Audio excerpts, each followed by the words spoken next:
ಕಾಂಗ್ರೆಸ್ ಸರ್ಕಾರದ ಮಹತ್ವಾಕಾಂಕ್ಷಿ ಯೋಜನೆಗಳಲ್ಲಿ ಒಂದಾದ 5ನೇ ಗ್ಯಾರಂಟಿ ಯುವ ನಿಧಿ ಯೋಜನೆ ಜಾರಿಗೆ ದಿನಗಣನೆ ಶುರುವಾಗಿದೆ. ಹೌದು, ಡಿಸೆಂಬರ್ 16ಕ್ಕೇನೆ ಶುರುವಾಗಬೇಕಾಗಿದ್ದ ಯುವ ನಿಧಿ ಯೋಜನೆಯ ನೋಂದಣಿ ಪ್ರಕ್ರಿಯೆ ಈಗ ಡಿಸೆಂಬರ್ 26ಕ್ಕೆ ಮುಂದೂಡಿಕೆಯಾಗಿದೆ. ಡಿಸೆಂಬರ್ 26ರಿಂದ ಯುವ ನಿಧಿ ಯೋಜನೆಗೆ ನೋಂದಣಿ ಆರಂಭ ಆಗುತ್ತೆ ಅಂತ ಮುಖ್ಯಮಂತ್ರಿ ಸಿದ್ದರಾಮಯ್ಯನವರೇ ತಿಳಿಸಿದ್ದಾರೆ. 2023ರ ವಿಧಾನಸಭಾ ಚುನಾವಣೆಯ ಸಂದರ್ಭದಲ್ಲಿ ಕಾಂಗ್ರೆಸ್ ಪಕ್ಷ 5 ಗ್ಯಾರಂಟಿಗಳನ್ನ ಘೋಷಣೆ ಮಾಡಿತ್ತು.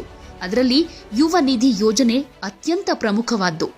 ಯುವ ನಿಧಿ ಯೋಜನೆಯನ್ನ 2022-23ರಲ್ಲಿ ತೇರ್ಗಡೆ ಹೊಂದಿರೋ ವೃತ್ತಿ ಶಿಕ್ಷಣ ಸೇರಿದ ಹಾಗೆ ಎಲ್ಲಾ ಪದವಿ ಪೂರೈಕೆ ಮಾಡಿರೋ ಯುವಕ ಯುವತಿಯರಿಗೆ ನೀಡೋದಕ್ಕೆ ತೀರ್ಮಾನಿಸಲಾಗಿದೆ. ನೋಂದಣಿ ಮಾಡಿಕೊಂಡ ದಿನದಿಂದ 2 ವರ್ಷದ ತನಕ ಪ್ರತಿ ತಿಂಗಳು 3,000 ರೂಪಾಯಿ, ಡಿಪ್ಲೊಮೊ ಪದವೀಧರರಿಗೆ 1,500 ರೂಪಾಯಿ ನೀಡಲಾಗುತ್ತೆ. ಅಷ್ಟರ ಒಳಗಡೆ ಉದ್ಯೋಗ ಪಡೆದವರು ಘೋಷಿಸಿಕೊಳ್ಬೇಕು. 24 ತಿಂಗಳ ಒಳಗಡೆ ಉದ್ಯೋಗ ಸಿಕ್ಕರೆ ಈ ಯೋಜನೆ ರದ್ದಾಗುತ್ತೆ.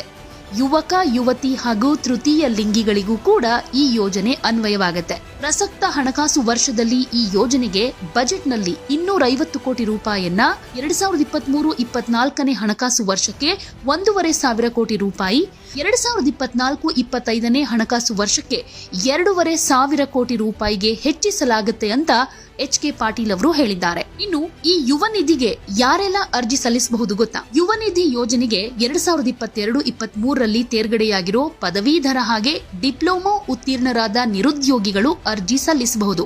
ಅಂದ್ರೆ ತಾವು ಉತ್ತೀರ್ಣರಾದ ದಿನಾಂಕದಿಂದ 180 ದಿನ ಕಳೆದ್ರೂ ಉದ್ಯೋಗ ಲಭಿಸದ ಪದವೀಧರ ಉದ್ಯೋಗಿಗಳಿಗೆ ಮಾತ್ರ ಯುವ ನಿಧಿ ಯೋಜನೆಗೆ ಅರ್ಜಿ ಸಲ್ಲಿಸುವುದಕ್ಕೆ ಅವಕಾಶ ಇದೆ. ಹಾಗೆ ಅಭ್ಯರ್ಥಿಗಳು ಅರ್ಜಿ ಸಲ್ಲಿಸಿದ ದಿನಾಂಕದಿಂದ ತಾವು ಉದ್ಯೋಗ ಸಿಗೋ ತನಕ ಮಾತ್ರ ಈ ಯೋಜನೆಯ ಸೌಲಭ್ಯ ಪಡೆದುಕೊಳ್ಳಬಹುದು. ಇಲ್ಲ ಅಂದ್ರೆ 2 ವರ್ಷ ಗರಿಷ್ಠ ಅವಧಿಯ ತನಕ ಮಾತ್ರ ಸೌಲಭ್ಯ ಪಡೆದುಕೊಳ್ಳಬಹುದು. ಇನ್ನು ಈ ಯೋಜನೆಯು ಕರ್ನಾಟಕ ರಾಜ್ಯದ ಕನ್ನಡಿಗ ಅಭ್ಯರ್ಥಿಗಳಿಗೆ ಮಾತ್ರ ಅನ್ವಯ.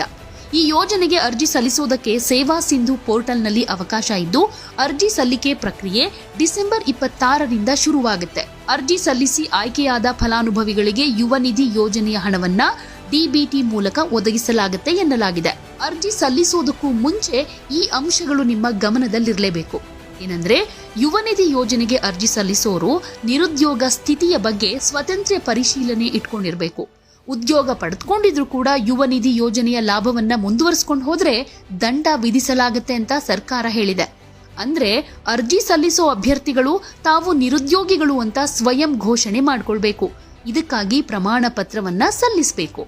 ಹಾಗೆ ಅರ್ಜಿ ಸಲ್ಲಿಸುವಾಗ ಅಭ್ಯರ್ಥಿಗಳು ತಮ್ಮ ಮೂಲ ದಾಖಲಾತಿಗಳ ಜೊತೆಗೆ ತಾವು ಉತ್ತೀರ್ಣರಾದ ದಿನಾಂಕದಿಂದ 6 ತಿಂಗಳವರೆಗಿನ ತಮ್ಮ ಅಧಿಕೃತ ಬ್ಯಾಂಕ್ ಖಾತೆಯ ವಹಿವಾಟು ಸ್ಟೇಟ್ಮೆಂಟ್ ಪ್ರತಿಯನ್ನ ಸಲ್ಲಿಸಬೇಕು. ಇದು ಕಡ್ಡಾಯ. ಒಂದ್ ವೇಳೆ ಬ್ಯಾಂಕ್ ಪ್ರತಿ ಸಲ್ಲಿಸದೇ ಇದ್ರೆ ಅರ್ಜಿ ತಿರಸ್ಕಾರವಾಗುತ್ತೆ. ಈಗ ಈ ಯುವ ನಿಧಿ ಯೋಜನೆಗೆ ಇರಬೇಕಾದ ಅರ್ಹತೆಗಳೇನು ಅನ್ನೋದನ್ನ ನಾನು ಮೊದಲಿಗೆ ಹೇಳ್ತೀನಿ. ಅರ್ಜಿದಾರರು ಕರ್ನಾಟಕದ ನಿವಾಸಿಗಳಾಗಿರ್ಬೇಕು. ಹಾಗೆ 2022-2023ರ ಶೈಕ್ಷಣಿಕ ವರ್ಷದಲ್ಲಿ ಪದವಿ ಅಥವಾ ಡಿಪ್ಲೊಮಾ ಉತ್ತೀರ್ಣರಾಗಿರಬೇಕು. ಅಭ್ಯರ್ಥಿಗಳು ತಮ್ಮ ಪದವಿ ಅಥವಾ ಡಿಪ್ಲೊಮಾವನ್ನ ಪೂರ್ಣಗೊಳಿಸಿದ 6 ತಿಂಗಳ ನಂತರ ಉದ್ಯೋಗವನ್ನ ಹೊಂದಿರಬಾರದು. ಇದೇ ರೀತಿಯ ಯೋಜನೆಗಳು ಅಥವಾ ಕಾರ್ಯಕ್ರಮಗಳಿಂದ ಈಗಾಗಲೇ ಪ್ರಯೋಜನಗಳನ್ನ ಪಡೀತಾ ಇರೋ ಯುವಕರಿಗೆ ಈ ಯೋಜನೆಯ ಪ್ರಯೋಜನಗಳನ್ನ ನೀಡಲಾಗೋದಿಲ್ಲ. ಉನ್ನತ ಶಿಕ್ಷಣಕ್ಕಾಗಿ ನೋಂದಾಯಿಸಿಕೊಂಡ ಅರ್ಜಿದಾರರು, ಅಪ್ರೆಂಟಿಸ್ ವೇತನ ಪಡೆಯುವವರು ಮತ್ತು ಖಾಸಗಿ ಅಥವಾ ಸರ್ಕಾರಿ ವಲಯದಲ್ಲಿ ಕೆಲಸ ಮಾಡೋರು ಅರ್ಹರಲ್ಲ. ರಾಜ್ಯ ಮತ್ತು ಕೇಂದ್ರ ಯೋಜನೆಗಳು ಅಥವಾ ಬ್ಯಾಂಕ್ಗಳ ಅಡಿಯಲ್ಲಿ ಸಾಲ ಪಡೆದ ಸ್ವಯಂ ಉದ್ಯೋಗಿ ಯುವಕರು ಕೂಡ ಅರ್ಹರಲ್ಲ. ಇನ್ನು ಈ ಯುವ ನಿಧಿ ಯೋಜನೆಗೆ ಅರ್ಜಿ ಸಲ್ಲಿಸೋದು ಹೇಗೆ ಅಂದ್ರೆ, ಆನ್ಲೈನ್ ಮೂಲಕ ಅರ್ಜಿ ಸಲ್ಲಿಸಬೇಕಾಗತ್ತೆ. ಇದಕ್ಕಾಗಿ ನೀವು ಸೇವಾ ಸಿಂಧು ಪೋರ್ಟಲ್ ಅಂದ್ರೆ sevasindu.karnataka.gov.in ಭೇಟಿ ನೀಡಬೇಕಾಗತ್ತೆ. ಯುವ ನಿಧಿ ಯೋಜನೆಗೆ ಬೇಕಾಗಿರೋ ದಾಖಲಾತಿಗಳೇನೇನೆಂದ್ರೆ, ಆಧಾರ್ ಕಾರ್ಡ್, ವಾಸಸ್ಥಳ ಪ್ರಮಾಣ ಪತ್ರ, ಆದಾಯ ಪ್ರಮಾಣ ಪತ್ರ, ಶೈಕ್ಷಣಿಕ ಅರ್ಹತೆಯ ದಾಖಲೆಗಳು ಹಾಗೆ ಬ್ಯಾಂಕ್ ಖಾತೆಯ ವಿವರಗಳು. ಇನ್ನು ಯುವ ನಿಧಿ ಹಣ ಬರೋದು ಯಾವಾಗ? ಈ ಪ್ರಶ್ನೆ ಎಲ್ರಿಗೂ ಕಾಡ್ತಿರುತ್ತಲ್ವಾ? ಇದಕ್ಕೆ ಉತ್ತರವನ್ನ ನಾವು ಕೊಡ್ತೀವಿ. ಈ ಯೋಜನೆಯ ಮೊದಲ ಕಂತಿನ ಹಣ 2024ರ ಜನವರಿ ತಿಂಗಳಿನಿಂದಲೇ ಸಿಗುತ್ತೆ ಅಂತ ಸರ್ಕಾರ ತಿಳಿಸಿದೆ. ಇದು 2022-23ರಲ್ಲಿ ತೇರ್ಗಡೆಯಾದ ಪದವೀಧರ ನಿರುದ್ಯೋಗಿಗಳಿಗೆ ಹಾಗೂ ಡಿಪ್ಲೊಮೊ ನಿರುದ್ಯೋಗಿಗಳಿಗೆ ಅನ್ವಯವಾಗುತ್ತೆ. ಅಂದ್ರೆ ಈ ಸಾಲಿನಲ್ಲಿ ಪಾಸ್ ಆಗಿರೋ ಪದವೀಧರ ಹಾಗೆ ಡಿಪ್ಲೊಮೊ ನಿರುದ್ಯೋಗಿಗಳಿಗೆ ನಿರುದ್ಯೋಗ ಭತ್ಯೆ ನೀಡೋ ಸಲುವಾಗಿಯೇ ಈ ಯುವ ನಿಧಿ ಯೋಜನೆಯನ್ನ ಜಾರಿಗೊಳಿಸಲಾಗ್ತಿದೆ.